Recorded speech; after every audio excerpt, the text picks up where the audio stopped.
नमस्कार। आज हम सुप्रीम कोर्ट के हालिया अरावली जजमेंट को सही कानूनी और व्यावहारिक संदर्भ में समझेंगे, क्योंकि इस फैसले को लेकर काफी गलतफहमियां फैलाई जा रही हैं। हाल ही में सुप्रीम कोर्ट ऑफ इंडिया ने अरावली क्षेत्र के लिए एक वैज्ञानिक और एक रूप परिभाषा अपनाई। कोर्ट ने कहा कि जिस भूभाग की ऊंचाई आसपास की जमीन से 100 मीटर या उससे अधिक है, उसे अरावली हिल माना जाएगा। ये कदम इसलिए उठाया गया क्योंकि अब तक अलग अलग राज्यों में अरावली की अलग अलग परिभाषाएं लागू थीं, जिससे अवैध खनन और प्रशासनिक भ्रम पैदा हो रहा था।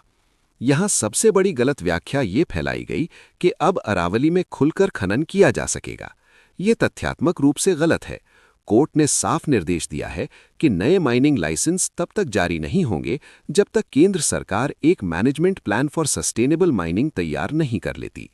इसके अलावा संरक्षित वन क्षेत्र, वेटलैंड्स, इको सेंसिटिव जोन और इनवायलेट क्षेत्रों में खनन पर पहले की तरह सख्त प्रतिबंध रहेगा। एक और महत्वपूर्ण बात जिसे अक्सर नजरअंदाज किया गया वो ये है कि कोर्ट ने संरक्षण को सिर्फ ऊंचाई तक सीमित नहीं रखा।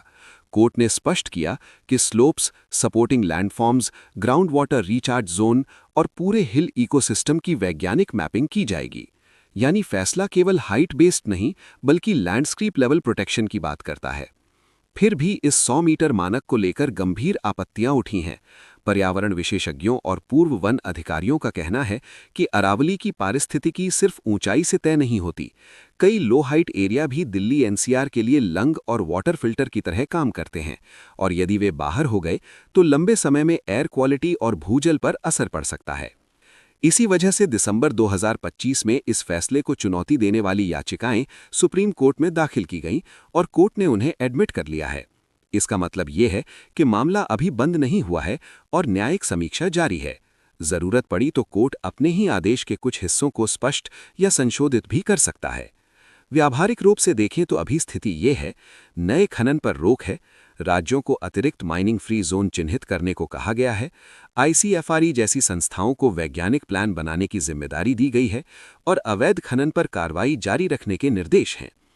आम नागरिकों और जमीन मालिकों के लिए यह समझना जरूरी है कि इस फैसले से ना तो तुरंत निर्माण वैध हो गया है और ना ही खनन को खुली छूट मिली है।